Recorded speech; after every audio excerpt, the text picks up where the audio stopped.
Bismillahirrahmanirrahim.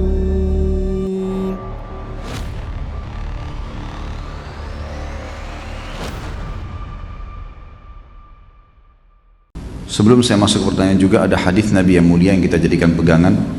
Hadis riwayat Imam Bukhari bahwasanya waktu Nabi SAW duduk dengan Ibnu Abbas radhiyallahu anhu, Nabi SAW mengatakan, wahai anak kecil, ya gulam, idza sta'anta fasta'in billah wa idza sta'adta fasta'id billah. Hai anak kecil, kalau kau minta tolong hanya minta tolong kepada Allah, dan kalau kau berlindung hanya berlindung kepada Allah. Ketahuilah kalau satu kaum mau menyusahkanmu sementara Allah tidak ingin kau tertimpa, maka kau tidak akan kena kecuali apa yang Allah telah catatkan. Dan ketahuilah kalau satu kaum ingin memberikan kepadamu manfaat sementara Allah tidak ingin kau dapat, kau tidak akan mendapatkan itu. Sudah dicatat semuanya di Lauhil Mahfuz, pulpennya sudah nggak nyatat lagi, tinta yang ditulis di dalam bukunya sudah selesai, kering, nggak bakal berubah. Artinya hadis ini kata ulama adalah hadis yang paling kuat untuk memotivasi seorang muslim tidak boleh berbuat syirik, hanya bergantung kepada Allah Subhanahu wa taala, apapun hanya minta kepada Allah Subhanahu wa taala. Baik, pertanyaan pertama, Allahumma inni as'aluka jannata wa ma qarraba ilaiha min qaulin wa amal wa a'udzubika minan nar wa ma qarraba ilaiha min qaulin wa amal. Saya selalu berdoa ini. Bagaimana menurut Ustaz? Terus terima kasih. Insyaallah Ustaz sehat selalu dan dilindungi Allah. Jazakallah khair. Amin. Tentu ini doa yang positif ya. Dan ini memang ada hadis Nabi SAW secara global dalam riwayat Bukhari yang berbunyi, siapa yang meminta surga 3 kali di pagi hari, ada riwayat lain menambahkan dan di sore hari, serta meminta dijauhkan dari neraka 3 kali juga di pagi dan sore hari, maka surga akan berkata, ya Allah masukkan dia ke dalam saya, dan neraka akan berkata, jauhkanlah dia dari saya. Jadi surga berdoa agar kita masuk ke dalamnya, neraka minta kepada Allah agar tidak dimasukkan ke dalamnya. Maka dari hadis ini banyak ulama yang menulis doa-doa, diantaranya doa seperti ini, ya Allah, yang artinya kurang lebih saya meminta surgamu dan apapun yang membawa saya untuk bisa masuk ke sana, yang mendekatkan saya pada surga itu baik dari perkataan ataupun perbuatan, dan saya menjauhkan diri dari neraka dan apapun yang membuat saya dekat atau bahkan masuk ke neraka dari perbuatan, dari perkataan dan perbuatan. Kalau ini Allah alam yang saya tahu positif saja, karena ada hadis yang menyebutkan masalah itu. Ustaz, apakah ada riwayat bagaimana bangsa jin mempelajari Al-Quran pada saat Al-Quran diturunkan kepada Rasulullah SAW? Mohon didoakan Ustaz, istri saya sedang sakit, ada kista di belakang otaknya, mohon doa agar Allah SWT mengangkat penyakitnya tanpa tersisa. Allahumma amin. Semoga Allah SWT mengangkat penyakit istri antum dan semua istrinya muslimin yang sedang bermasalah, semua juga laki-laki muslim tentunya yang sedang sakit, semoga Allah sembuhkan. Dan yang perlu diketahui bahwasanya semua fenomena dunia ini, dari sakit, dari susah, cobaan, itu warna kehidupan. Insyaallah Allah SWT tentu memberikan kita cara-cara ikhtiar, selain berobat juga kita berdoa, dan mudah-mudahan insyaallah doa ini termasuk ikhtiar kita untuk mendoakan agar bisa sembuh. Tapi yang penting insyaallah ini cuma sifatnya duniawi, sebentar menuju ke akhirat habis semuanya. Orang yang lumpuh kata ulama nanti di akhirat dibangkitkan sempurna. Orang yang sakit akan sehat. Semuanya laki-laki akan sama postur tubuhnya, semua perempuan akan sama postur tubuhnya. Ya insya Allah ini hanya dunia akan dilaluin. Sabar sambil ikhtiar, terima itu takdirnya Allah, akan ada pahalanya yang besar. Kalau bagaimana bangsa jin mempelajari Al-Quran, satu-satunya riwayat yang saya ketahui, saya tidak tahu yang lainnya, itu adalah riwayat yang menjelaskan pada saat masuk Islamnya jin Nusaybin. Jin Nusaybin, jin yang datang dari wilayah Irak, dan ini sudah saya jelaskan panjang lebar riwayatnya pada saat membahas sirah juga, dan itu ada di web, bisa dilihat. Saya lupa ya episode yang keberapa, karena kalau nggak salah sekarang sudah 27. Waktu peninggalnya Abu Talib dan Khadijah, maka dikenal pada saat itu tahun kesedihan, karena Nabi SAW sangat sedih.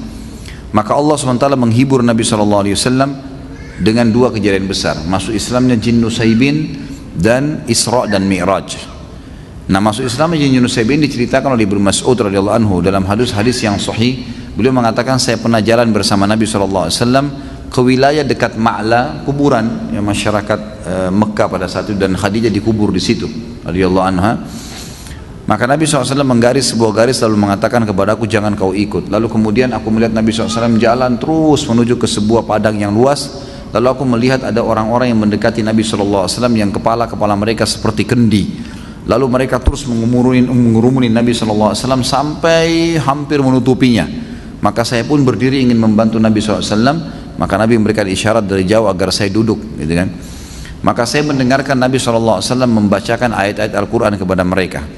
Lalu Allah menceritakan tentang golongan jin ini dalam ayat Al-Quran, bahwasanya mereka datang, mereka mendengarkan. Ada sebagian ulama mengatakan jin-jin ini dalam menangkap dimensi waktu mereka lebih cepat, dan dalam menangkap sesuatu juga mereka lebih cepat, gitu kan. Jadi bisa saja terjadi hal-hal yang lebih cepat dari apa yang dibayangkan oleh manusia, seperti kasus masalah menangkap, menghafal, ya, menerima. Karena mereka tuh disebutkan dalam ayat Al-Quran, kalau mereka setelah mendengarkan Al-Quran mereka langsung menuju ke kaumnya dan berdakwah, langsung mereka lakukan itu. Berarti mereka langsung memahami itu, mereka langsung memahaminya. Ini riwayat yang disebutkan tentang bagaimana mereka mempelajarinya, apakah seperti kita dari huruf hijaiyah dulu dan seterusnya, ini saya tidak pernah tahu. Tapi pengalaman saya pernah meruqyah, ada jin yang mengaku kafir, kemudian saya mengajarkan kepadanya pada saat saya ajak syahadat dan dia syahadat, kemudian saya ajarkan kepadanya ayat Al-Quran dalam hitungan 1 kali saya ulangin, terus dia sudah bisa ulangin, ya, gitu. Dari pemahaman saya pada saat itu sebenarnya dia langsung bisa menangkapnya. Saya sering menyampaikan ke anak-anak saya bahwa kita dapat melihat Allah Subhanahu wa taala setelah kita meninggal nanti. Selain itu bukan Tuhan, nak. Bohong jika ada Tuhan yang bisa dilihat di dunia ini. Apa pertanyaannya ini? Mungkin apakah ini boleh atau tidak kali ya? Ya, setahu saya boleh, itu benar. Ya, memang betul, tidak ada Tuhan selain Allah. Dan kalau ada yang mengaku selain Allah mengatakan Tuhan, maka itu tidak benar, termasuk tidak akan pernah dilihat di dunia. Memang itu sudah betul. Dan sudah pernah saya jelaskan hadis Nabi SAW di riwayat Bukhari, waktu Aisyah bertanya kepada Nabi SAW, ya Rasulullah, waktu anda mi'raj ke langit, apakah anda bertemu dengan Tuhan anda? Melihat Tuhan anda, bukan bertemu, ya, melihat Tuhan anda. Kata Nabi SAW, Allah itu cahaya, di atas cahaya bagaimana saya melihatnya? Maka ulama pun sepakat mengatakan semua nabi-nabi juga belum ada yang lihat Allah. Dan ada hadis Bukhari yang lain berbunyi, kalian akan melihat Tuhan kalian pertama kali di mahsyar dalam bentuk cahaya yang sangat terang seperti bulan purnama di malam Lailatul Qadar, gitu kan. Tapi dalam bentuk cahaya, kita belum lihat. Lalu riwayat lain menguatkan kalian akan berbicara dengan Tuhan kalian tanpa ada penterjemah, gitu kan. Lalu ada hadis sahih yang menyebutkan juga bahwasanya nanti, ya, kalau penghuni surga sudah masuk ke dalam surga semuanya, yang tinggal di neraka tinggal orang-orang yang kekal saja, orang kafir dan munafik, gitu kan. Ini mereka kekal di api neraka. Maka semua penghuni surga sudah masuk, termasuk yang bermaksiat, sudah dibersihkan dosanya di neraka baru masuk ke dalam surga. Allah SWT mengumpulkan mereka lalu berkata, apakah kalian sudah puas dengan nikmat yang saya berikan? Mereka serentak mengatakan, ya Allah, nikmat apa lagi setelah engkau menyelamatkan kami dari api neraka dan kami masuk ke dalam surga. Lalu Allah SWT mengangkat hijabnya, lalu mereka pertama kali, kata Nabi SAW, melihat wajahnya Allah. Dan serentak mereka berkata, ya Allah, tidak ada nikmat yang mengalahkan melihat wajahmu yang mulia ini. Berarti memang di sini kita lihat Allah Subhanahu wa taala dalam riwayat-riwayat ini disebutkan akan kelihatan nanti di akhirat dan hanya akan dilihat oleh ahli surga. Sampai kalau kita baca buku-buku tentang surga, kayak pernah buku-buku yang saya sebutkan, ada Tamasya ke Surga, ada Rasulullah SAW cerita tentang surga, beberapa buku tentang surga yang disebutkan yang sudah diterjemahkan ke bahasa Indonesia, itu semuanya sepakat menyebutkan nikmat terbesar di surga adalah melihat wajahnya Allah yang mulia. Maka sudah tepat kalau kita katakan Tuhan tidak ada kecuali Allah, dan Tuhan itu hanya akan kelihatan di akhirat, dan hanya kalau ada yang terlihat di dunia berarti itu bohong, itu bukan Tuhan. Itu betul, karena memang ada dalil sahih yang menjelaskan masalah itu. Bagaimana kalau ada seorang ustadz atau kiai yang bisa melihat hal-hal gaib dan masa depan, apakah ini juga termasuk syirik? Ini maaf, bukan kiai, ya. Ini dukun, ini dukun, nggak ada itu. Bagaimana cara, gitu kan? Ini semua tidak mungkin terjadi. Ini semua khurafat yang masuk ke dalam sebagian orang dan memakai nama suci. Nama kiai itu suci. Kiai, guru, ustadz, itu semua nama-nama yang suci sebenarnya, nama orang-orang yang menyampaikan agama Allah. Bagaimana mereka bisa kontaminasikan dengan melihat jin lah, melihat inilah, menebak masa depan? Ini nggak ada semuanya, gitu kan? Nabi Muhammad SAW, guru dan kiai kita, disepakati oleh semua ya kaum muslimin. Nggak ada orang yang berani mengatakan kecuali dia bukan muslim bahwasanya Muhammad bukan kiai saya SAW. Kita pasti mengaku beliau kiai kita yang paling besar. Semua mazhab apapun ikut kembali kepada Nabi SAW. Nabi SAW kalau didatangin oleh beberapa sahabat yang bertanya dan beliau belum tahu hukumnya, belum ada wahyu, beliau diam, tidak ngomong. Nunggu sampai turun wahyu baru beliau mengatakan, siapa tadi yang bertanya? Si fulan angkat tangan, telah datang kepada saya wahyu begini. Nabi SAW tidak tahu yang gaib, menunggu informasi datang. Bahkan kadang-kadang lewat 1-2 hari baru Nabi SAW menerima wahyunya, gitu kan? Waktu dituduh Aisyah berzina, nanti akan kita bahas itu dalam dosa besar tentang menuduh orang mukminah berzina, itu sempat wahyu terputus dari Nabi SAW kalau tidak salah sebulan, nggak ada wahyu turun. Nabi SAW tidak tahu benar nggak istrinya berzina nih, sampai beliau bingung sendiri menghadapi Aisyah pada saat itu. Ngumpulin sahabat, nanya, sahabat bertengkar, ribut, ada yang dukung, ada yang enggak. Datang ke rumahnya Aisyah, ditanyakan Aisyah, Aisyah mengatakan tidak, saya tidak melakukan, sampai turun firman Allah Subhanahu wa taala. Nabi SAW terjadi pada rumah tangganya, turun ayat Al-Quran, nanti akan kita bahas tuh. Ayat-ayatnya lengkap semua menceritakan. Beliau tidak tahu yang gaib. Bagaimana ada orang yang mengaku kiai kemudian bisa melihat yang gaib, bisa tahu masa depan? Bagaimana caranya? Allah mengatakan dalam Al-Quran tentang Nabi SAW, dan Nabi disuruh ucapkan itu. A'udzu billahi minasyaitonir rajim. Qul law kuntu a'lamul ghaiba lastakthartu minal khairi wa ma massani as-su. Katakan hai Muhammad kepada mereka, kalau saya ini tahu yang gaib, maka pasti saya akan perbanyak kebaikan-kebaikan dan saya tidak akan ditimpa masalah. Tidak akan ditimpa masalah karena sudah tahu, oh di sana nanti ada orang yang ganggu saya. Udah, saya nggak usah ke sana. Nabi SAW di perang Uhud kena pedang. Sampai kemarin kita bahas kabar Abdurrahman bin Auf, bagaimana melengket pedang di topi besi beliau, dan Abdurrahman cabut radhiyallahu anhu dengan giginya sampai giginya tanggal, luka berdarah kening Nabi SAW. Gigi beliau sempat pecah, pundak beliau sempat kena hantaman pedang orang kafir. Nabi SAW tidak tahu itu sebelum keluar dari Uhud, sebelum keluar dari Madinah, nggak tahu sama sekali. Bahkan beliau mengatakan, saya rasakan sakitnya sebulan, gitu kan. Kalau Nabi SAW tahu, Nabi tidak akan keluar. Tapi memang begitulah, gitu kan. Memang tidak ada yang tahu. Dan ini sudah panjang lebar. Ada juga judul di YouTube, bisa dilihat ceramah saya, Kiaiku Muhammad, Kiai Anda siapa. Panjang lebar saya jelaskan. Banyak dalil-dalil Al-Quran, banyak sekali yang menjelaskan kalau Nabi SAW tidak tahu hal-hal yang gaib, tidak tahu masa depan, gitu kan. Jelas semuanya itu. Pak Ustadz, apakah saya termasuk syirik? Saya ikut asuransi dengan pemikiran jikalau ditimpa sakit ada jaminan untuk berobat. Itu bukan syirik, kan? Itu bukan syirik, kan? Karena itu bentuk ikhtiar, gitu kan? Bentuk ikhtiar. Saya makan makanan yang sehat supaya saya tidak sakit. Nah, itu ikhtiar, berbeda. Syirik ini begini, syirik ini dasarnya ibadah dialihkan kepada selain Allah. Tadi saya kasih contoh. Menyembeli itu mestinya untuk Allah, baca bismillah, hadap kiblat, ada caranya, tapi enggak dibawa ke kuburan, dikasih pohon, gitu kan. Seperti saya dengar fenomena di kota Makassar kemarin, ada seorang pengusaha punya kapal besar, masya Allah, pedagang kayu, papan-papan dari Kalimantan dibawa ke Jawa, dibawa ke Sulawesi. Waktu saya jelasin masalah syirik, dia bilang, Ustadz sudah tahu belum, di pelabuhan kota Makassar nih, itu setiap kapal baru mau diturunkan, diluncurkan, pasti mereka sembeli kambing lempar ke lautan. Untuk apa, Pak? Ya supaya kapalnya selamat. Ini syirik. Apa hubungannya kambing dilempar ke air? Coba dia kasih kita makan kan kambing itu.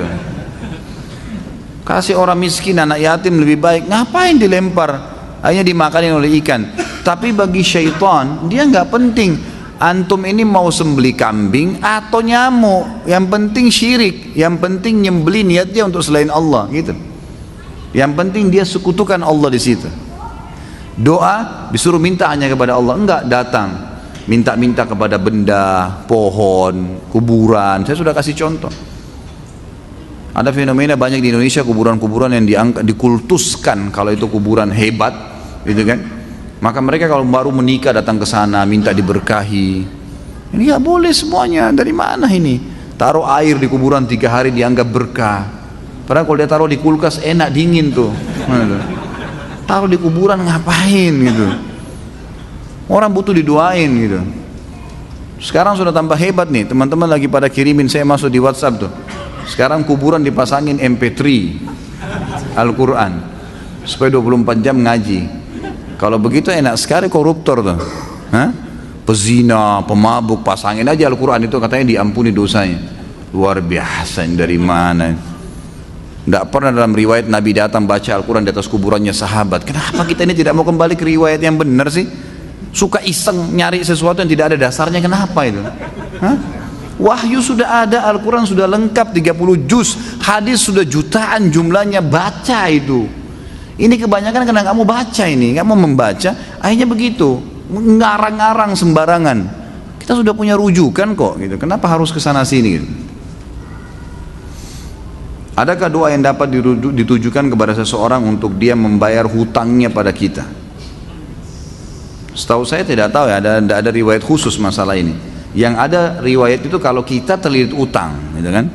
Karena Ibnu Abbas mengatakan kalau engkau membaca dalam riwayat sahih, kalau engkau membaca Allahumma kfini bihalalika an haramik waqdin bi fadlika amman siwak. Allahumma kfini bihalalika an haramik, ya Allah cukupkanlah aku menikmati yang halalmu dan jauhkan aku dari yang haram, waqdini bi fadlika amman siwak, dan lepaskan saya dari ketergantungan kepada selainmu, maka akan dibayarkan utangmu oleh Allah walaupun memenuhi langit, kata Ibnu Abbas radhiyallahu anhu. Ini harus diamalkan, dan ingat kalau berdoa ikutkan dengan hadis Nabi yang lain riwayat Bukhari, ud'ullaha mukinuna bil ijabah. Berdoa sama Allah diikuti dengan keyakinan penuh Allah akan ijabah. Fa inna Allah la yakbalu ad-du'a min qalbil ghafil. Allah tidak akan pernah terima doa dari hati yang lalai. Doa ya Allah diterima enggak ya? Ragu. Atau sambil berdoa sambil ingat makanan, ingat pasangan, ingat ini, enggak bisa. Harus dengan yakin, gitu kan? Jadi kalau doa untuk buat orang lain bayar, Allah alam, yang saya tahu berdoa kepada Allah bisa, itu bukan mustahil. Pernah terjadi dalam sebuah riwayat yang sahih, Umar bin Khattab pada saat mengirim pasukan di perang Qadisiyah menembus benteng-benteng Persia. Nah, pada saat itu pasukan muslimin yang masuk dari 12.000 orang pasukan ini, itu kan kalau pasukan jihad masuk dan menang, berarti lokasi yang ditembus itu menjadi harta rampasan perang. Jadi miliknya mereka, miliknya mujahid. Jumlah mereka kecil, wilayah Persia besar, gitu kan? Ini kalau dibagi ini luar biasa, gitu. Maka waktu itu mereka sudah mau bagi, tapi sebelumnya minta saran Umar bin Khattab. Umar berpikir untuk apa? Mujahid ini nggak butuh sebanyak ini. Maka Umar bin Khattab juga berpikir mereka mu'allaf, baru masuk Islam, baru mengenal Islam lebih baik. Ganimah ini harta rampasan perang dibagi aja, tetap pemiliknya tapi dikasih setengah kepada para mujahid. Waktu itu Bilal radhiyallahu anhu sahabat Nabi yang lain menolak. Waktu Umar bin Khattab kasih keputusan, kata Bilal, ya Amir Mukminin, jelas hukum agama kita, gitu kan? Ini dibagi untuk mujahidin.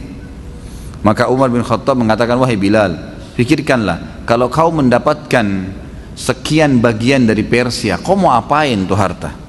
Banyak sekali, gitu kan? Dan mereka itu orang-orang yang baru masuk Islam.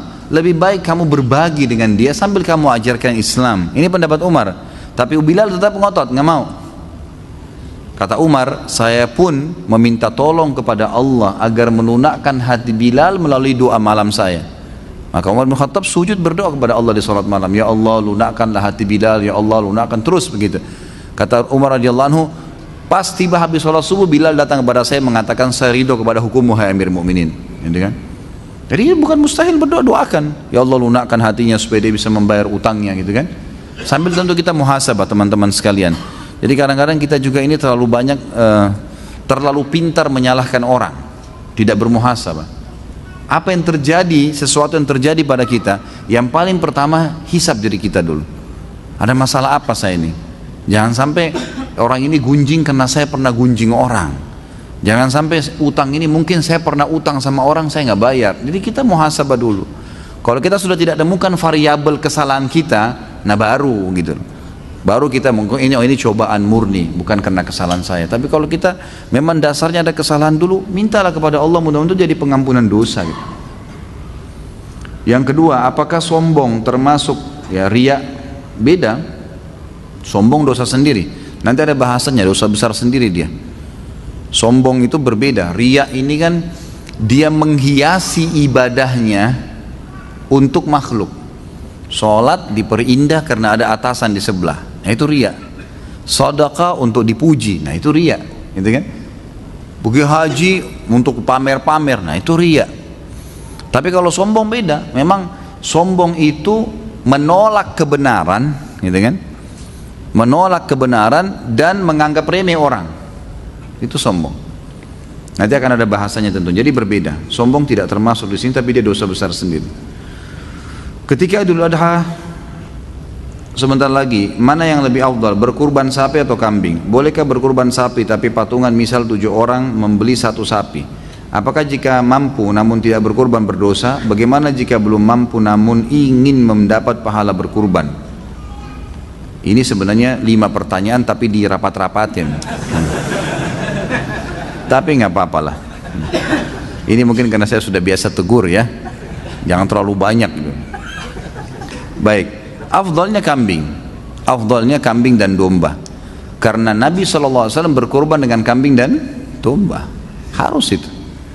Kita di Indonesia lebih suka sapi. Sapi boleh, karena selama dari kecil lebih banyak makan daging sapi. Padahal sebenarnya di sini bukan masalah kita suka atau tidak suka dagingnya. Masalahnya perintah atau bukan perintah, gitu kan? Afdal atau mufaddal, lebih baik atau yang baik, kan gitu. Sapi kalau kita beli misalnya 20 juta bisa dapat 20 kilo misalnya, 30 kilo misalnya. Kambing dapatnya cuma 15 kilo misalnya, lebih sedikit, tapi tetap kambing lebih afdal. Lebih afdal saya lebih besar pahalanya karena Nabi SAW menyembelih pada saat itu domba dan sejenis dengan kambing. Bahkan beliau menyembelih lebih dari 1 ekor, yaitu 65 ekor, gitu kan? Untuk diri beliau sendiri SAW. Itu lebih afdal. Jadi kita harus bisa menerima ini. Masalah antum nanti pengen makan daging sapi, nanti bisa beli di hari-hari biasa, nggak apa-apa. Bukan tidak boleh sapi ya, boleh. Tapi afdaliyah tetap kambing. Artinya lebih besar pahalanya. Untuk apa kita pangkas-pangkas pahala kita? Lebih baik kambing. Dan daging kambing ini sebenarnya dianjurkan memang untuk dimakan. Bukan cuma Idul Adha ya. Kita tahu dalam Islam ada hadis Bukhari menjelaskan Nabi SAW sangat gemar memakan paha kambing, kan itu. Berarti kalau seorang muslim dan muslimah makan kambing karena tahu Nabi gemar kambing, itu pahala. Yang kedua, kita punya akikah. Mau dia orang bule, mau orang Arab, mau orang Melayu, mau orang hitam dari Afrika, anak laki-laki lahir 2 kambing, anak perempuan 1 kambing, nggak bisa diganti hewan lain. Dan disunnahkan makan sebagian dari dagingnya. Berarti ada anjuran makan kan? Ada anjuran untuk makan daging kambing itu. Ini nggak berlaku pada hewan lain nih. Dan kita punya Idul Adha. Idul Adha ini lebih afdal kita berkurban dengan kambing. Walaupun ada sapi boleh dan boleh juga dengan unta. Bukan tidak boleh ya. Ini termasuk bagian daripada agama kita. Allahu a'lam, ini yang saya tahu. Jadi tetap lebih afdal kambing. Bahkan saya pernah pelajari khusus dalam Sunan Nabi Daud. Waktu itu di tingkat 3 kuliah ya. Sempat kami pelajari Sunan Nabi Daud dan pas babnya bab adhahi. Memang bab untuk berkurban. Di situ ada riwayat yang menyebutkan kalau orang menyembelih pun mau lebih afdal lagi domba. Dan domba itu mau lebih besar lagi pahalanya kalau dia berwarna putih dan hitam. Itu ada hadis Bukhari menjelaskan. Karena Nabi SAW menyembelih dengan ciri itu, gitu kan? Dengan ciri itu, maka itu lebih afdal. Kalau ada orang yang takut makan daging kambing karena dianggap kolesterol, darah tinggi, apalah itu isu nggak ada, nggak benar semua, nggak benar. Mana faktanya? Coba datangin ke saya. Yang buat masalah itu sebenarnya bumbunya, bukan daging kambingnya. Dan selalu yang bermasalah dengan kambing ini, kalau ada masalah kolesterol, ini bukan di semua umumnya dunia ya, di Asia Tenggara saja nih, yang kita banyak pakai santan, pakai garam ini. Di Saudi orang 80-90 tahun makan kambing nggak apa-apa, gitu. Jadi bumbunya yang dikurangin gitu. Ini kalau ada orang Saudi tamu saya cobain makanan makanan kita, dagingnya dicampur macam-macam warna-warni. Ya akhi, apa ini garamnya berapa kilo? Kaget dia, kok asin sekali. Kalau kita kan sudah biasa ya, tapi kalau bagi dia aneh, ini apa ini makanan kok begini asinnya. Mereka kaget karena mereka sudah, memang di sana agak tawar ya. Kalau kita karena sudah biasa lidah Indonesia, begitu kena sana ya tawar gitu. Tapi nanti biasanya dicampur lagi dengan jeruk yang diperasin dan seterusnya, itu biasa dipakai begitu. Jadi jangan kaget kalau lagi umroh mampir antara Mekah Madinah beli makanan nasi, biasanya agak tawar. Emang sudah begitu. Tawarnya itu karena lidah kita terbiasa gitu. Jadi sebenarnya tidak ada urusan, tidak ada masalah. Dan daging kambing itu termasuk daging yang paling sehat di dunia. Itu survei internasional, dan susunya paling sehat. Bahkan saya pernah dapat itu kandungan protein di dalamnya itu senyawa dengan protein manusia. Sehingga kalau dimakan larinya ke otot, bukan larinya ke lemak gitu. Seperti itulah yang kita dapatkan. Jadi memang Islam ini nggak mungkin menyuruh sesuatu itu salah, nggak mungkin. Ini disuruh kita untuk menyembelih dan memakannya. Kalau berkurban sapi, tapi patungan misal 7 orang membeli sapi, boleh maksimal 7 orang. Tapi kalau mampu 1 orang 1 sapi, ya beli sendiri, lebih baik.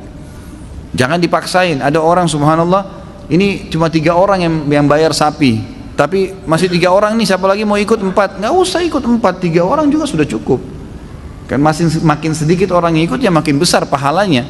Itu kan jumlah maksimal boleh partisipasi dengan 7 orang gitu kan, tapi nggak perlu dipaksain. Nah. Jika mampu namun tidak berkurban, berdosa, tentu berdosa, karena ini wajib. Fasholli li rabbika wanhar, sholatlah Idul Adha itu dan sembelihlah. Di sini pakai fi'il amr ya. Fi'il amr ini berarti perintah. Kata ulama, bagi yang mampu, ini jumhur, saya bicara mayoritas ulama. Jumhur ulama mengatakan yang mampu tidak kurban dosa, nggak boleh. Nah, dia mampu. Termasuk orang yang mampu adalah dia sudah punya duit pada saat itu bisa berkurban, gitu kan? Tapi dia tidak mau, walaupun uangnya pas-pasan. Karena ini ibadah kepada Allah Subhanahu Wa Taala. Bagaimana jika belum mampu namun ingin mendapatkan pahala kurban? Niatkan pertama. Yang kedua, partisipasilah, ikut di situ. Mungkin di rumah kita ada masjid yang lagi ikut kurban, coba ikut belajar menyembelih. Menyembelih itu ada pahalanya sendiri loh. Ini laki-laki semua ini saya sarankan jangan tidak bisa menyembelih. Menyembelih, coba belajar. Datang ke masjid, coba ikut belajar. Tanya orangnya gimana caranya. Sebentar, saya tahun lalu habis khutbah Idul Adha di Kalibata City, ada mungkin 23 ekor sapi sama, kalau tidak salah ya, saya salah ingat itu 40 ekor kambing. Itu habis sholat id, lalu saya langsung datang, saya praktikin, saya sembelikan sapinya, saya sembelikan kambingnya depan mereka. Saya panggil jemaah laki-lakinya semua, ayo pak, coba langsung. Ada yang takut Ustaz? Nggak usah takut. Laki-laki kok takut? Enggak, jangan geli. Kenapa harus geli? Kok lihat darah geli? Ini unik juga nih. Jadi dipotong, baca bismillah, niatin, alhamdulillah. Begitu dia coba, habis potong satu malah ada bapak satu semangat, dia tawarin yang lain yang tidak mau sembelih. Nggak mau pak, biar saya pak. Tadi sudah berhasil nyembeli satu, mau nyembeli terus dia. Itu termasuk, itu bisa dapat pahala di situ nyembelihnya ya. Kalau nggak bisa juga takut, peganglah itu. Paling tidak pegang kambingnya. Apalah partisipasi di situ kan gitu. Insya Allah bisa. Tapi yang pertama tentunya niat ya, tentunya niat. Pada malam Jumat kita disunnahkan membaca surah Al-Kahfi, dan di tahiyat akhir kita disuruh selalu berdoa dijauhkan dari fitnah Dajjal. Apakah kita bisa terkena fitnah Dajjal? Bukankah Dajjal keluarnya nanti mendekati hari kiamat? Mohon penjelasannya. Pertama, tentu saja amal-amal yang kita baca minta dijauhkan dari fitnah Dajjal, ini Dajjal ya, ada lebih jauh lagi sebelumnya ya, minta dijauhkan dari fitnah kubur, fitnah neraka jahanam. Pertanyaannya, apakah ya kita kalau baca minta dijauhkan neraka jahanam berarti kita akan masuk neraka jahanam sekarang? Bukan itu kan. Jadi kita baca untuk kebutuhan kita nanti. Pertama, orang yang tidak dapat Dajjal maka dia akan mendapatkan pahalanya. Tapi kalau orang yang, ini kan hukum syar'i ya, ini akan berlaku sampai Dajjal keluar nanti, itu kan akan dibaca ini. Bahkan sebagian ulama mengatakan doa ini walaupun Dajjal sudah terbunuh nanti, dalam hadis Sahih Bukhari dikatakan Nabi Isa akan datang membunuh Dajjal, dan setelah itu menghancurkan salib, membunuh babi, kemudian tidak ada satu rumah pun di muka bumi kecuali semuanya masuk Islam, dan Isa akan berhukum dengan hukumku, Al-Quran. Maka Nabi SAW sholat seperti sholatnya muslimin, puasa seperti puasanya muslimin, haji seperti hajinya muslimin. Pada saat itu bacaan doa ini kata ulama mesti dibaca. Padahal Dajjal sudah dibunuh. Kenapa dibaca? Karena perintah Allah. Bagi yang belum mendapatinya kayak kita sekarang, bagi yang dekat mendapatinya atau sementara Dajjal masih hidup, bagi yang sudah Dajjal mati pun ini perintah agama. Tetap dilakukan. Seperti itu memahaminya.